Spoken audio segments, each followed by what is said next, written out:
হরে কৃষ্ণ। আজ আমি বানাবো পাটিসাপটা, মালপো আর ভাপা পিঠে। তো এখানে আমি কিছু পরিমাণে সুজি দুধের মধ্যে ভিজিয়ে রেখেছি, আর এখানে নারকেল করা হচ্ছে। আমি এবার চুলোর মধ্যে কড়াই বসিয়ে কড়াইটাকে গরম করে নিয়েছি। এবার আমি দিয়ে দেবো নারকেল কোড়া।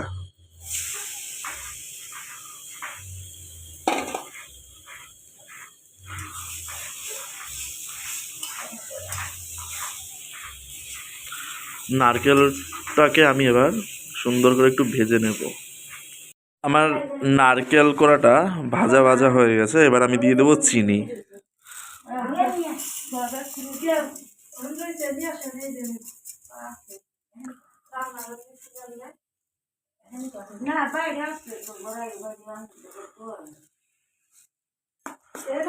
আমি নারকেলটাকে চিনির সাথে খুব ভালো করে নেড়ে চেড়ে নেব।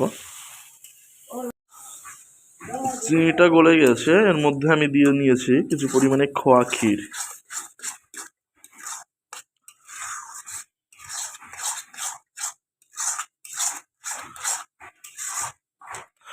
আর এটা স্বাদ বাড়ানোর জন্য আমি দিয়ে দেব কিছু পরিমাণে গরুর দুধ।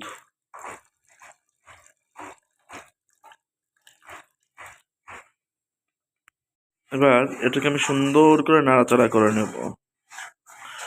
এটা একটু পাতলা হয়েছে, এটাকে আমি সুন্দর করে নাড়াচাড়া করে একটু শক্ত করে নেব। তাহলে যখন আমি পাটিসাপটার মধ্যে দেব তখন জিনিসটাকে আমি দলা করতে পারবো। দেখুন, আমি সম্পূর্ণ হালনটা থালার মধ্যে ঢেলে নিয়েছি। এবার এটা ঠান্ডা হলেই আমি পাটিসাপটা করতে পারবো। এবার দুধ সুজিটাকে আমি দুটো ভাগে ভাগ করে নিয়েছি। একটা করব মালপোয়া, এটা হবে পাটিসাপটা, আর এটাটা দিয়ে করব মালপোয়া। তো এখানে কাঁচা দুধ আছে। আমি এই মালপোয়ার পাটিসাপটা যে ব্যাটারটা করবো, এই ব্যাটারের মধ্যে আরও কিছুটা পরিমাণে দুধ দিয়ে নেব।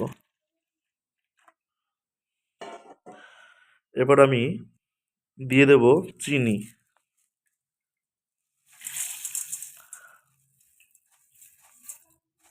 স্বাদ মতন চিনি দিয়ে দিলাম। এবার চিনিটাকে আমি এই দুধের সাথে ভালো করে মিশিয়ে চিনিটাকে গলিয়ে নেব। এবার আমি গুলিয়ে নেব মালপোয়ার ব্যাটারটা। তো ওই দুধ সুজির মধ্যে আমি দিয়ে দেবো কিছু পরিমাণে মৌরি।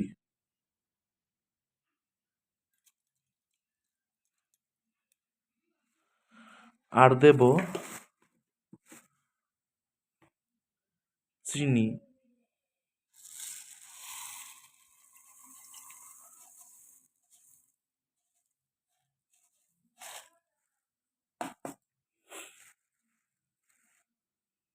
এবার এই চিনিটাকে ভালো করে আমি দুধের মধ্যে গুলে নেব। চিনিটা দুধের সাথে গুলিয়ে নিয়েছি। এবার আমি দিয়ে দেব চালের গুঁড়ো।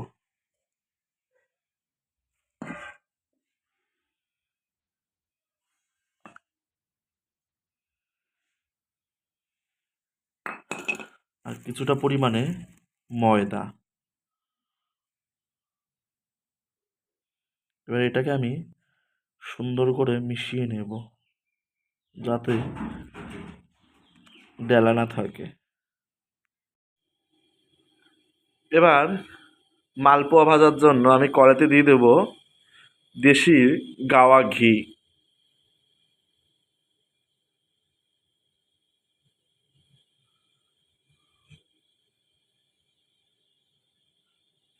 ঘিটাকে সুন্দর করে গরম করে নেব।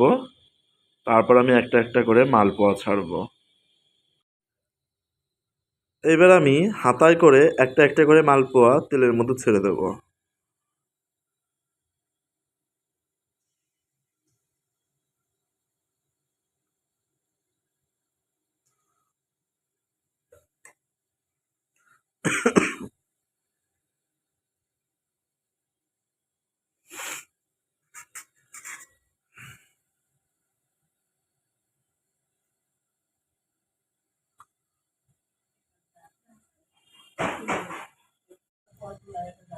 দেখুন কি সুন্দর ফুলে উঠেছে মালপোয়াটা।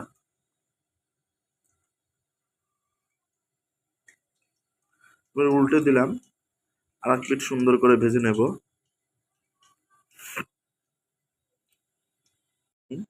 সুন্দর ফুলে উঠেছে মালপোয়াটা, আমার এপাট এপাট ওপাট দুপাট ভাজা হয়ে গেছে। এবার আমি মালপোয়াটাকে তুলে নেব। ঠিক আমি এইভাবেই আমার সব মালপোয়াগুলো ভেজে নেব।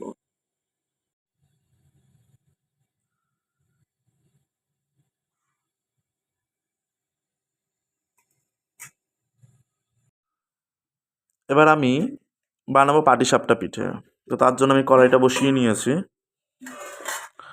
কড়াইটা গরম হয়ে গেছে।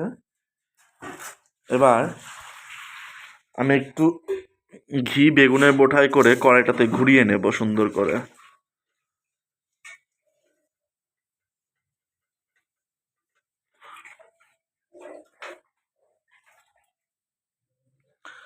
এবার কড়াইটাকে আমি একটু চুলো থেকে নামিয়ে নেবো, তাতে আমার করতে সুবিধা হবে।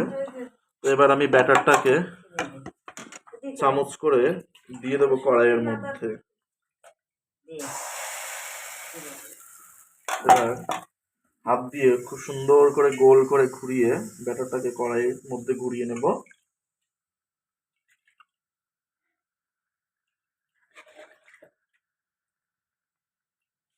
এবার কড়াইটাকে আমি উনুনের মধ্যে বসিয়ে দেবো।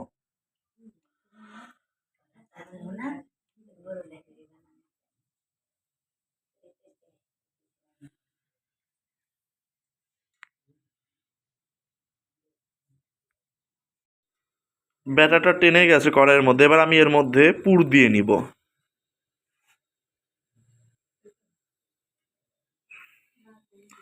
পুরটাকে হাতের মধ্যে মুঠো করে লম্বা করে পাকিয়ে নেব। এবার পুরটাকে আমি বসিয়ে হাতের সাহায্যে এটাকে তুলে নেব।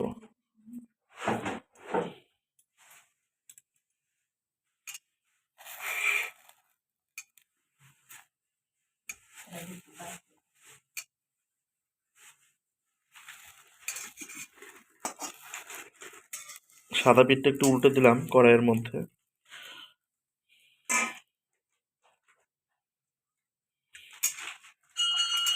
এবার আমি এটাকে তুলে নেব।